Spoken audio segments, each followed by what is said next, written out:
అందరికీ నమస్కారం అండి. ఆంధ్రప్రదేశ్ రాష్ట్ర ప్రభుత్వ ఉద్యోగులకు మరో శుభవార్త. సమస్యలన్నీ ఒక్కొక్కటిగా పరిష్కారం. ఉద్యోగులకు మరో జీవో విడుదల. రాత్రికి రాత్రే నిన్న ఏపీలో అవుట్సోర్సింగ్లో పనిచేస్తున్నటువంటి టీచర్స్కి సంబంధించి పే స్కేల్స్ని పెంచడం జరిగింది. వారి యొక్క వేతనాలను పెంచుతూ ఉత్తర్వులు జారీ చేసింది. అలాగే మరొక శుభవార్తను కూడా ప్రభుత్వ ఉద్యోగులకి సంబంధించి తీసుకురావడం జరిగిందండి. మరో జీవో కూడా విడుదల చేయడం జరిగింది. ఈ వీడియోలో వీటి గురించి పూర్తి వివరాలు అయితే తెలుసుకుందాం. ముందుగా వీడియోని సపోర్ట్ చేసే వారందరూ కూడా వీడియోని ఒక లైక్ చేసి మీ తోటి ఉద్యోగ మిత్రులకు వీడియోని అయితే షేర్ చేయండి.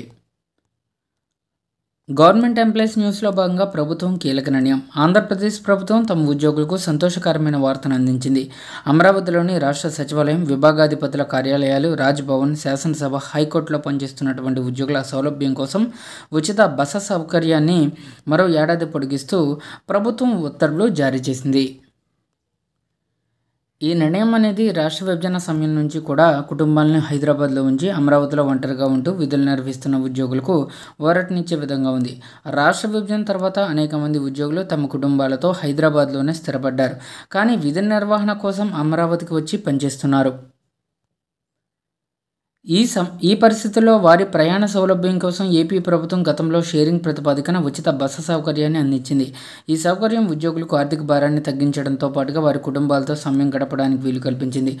తాజాగా ప్రభుత్వం ఈ ఉచిత బస సౌకర్యాన్ని 2026 జూన్ 26 వరకు పొడిగించింది.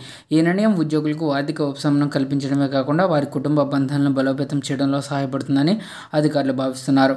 అమరావతి నుంచి హైదరాబాద్ నుంచి అమరావతికి రాకపోకలు సాగించే ఉద్యోగులకు ఈ సౌకర్యం ఒక వరంగా మారనుంది.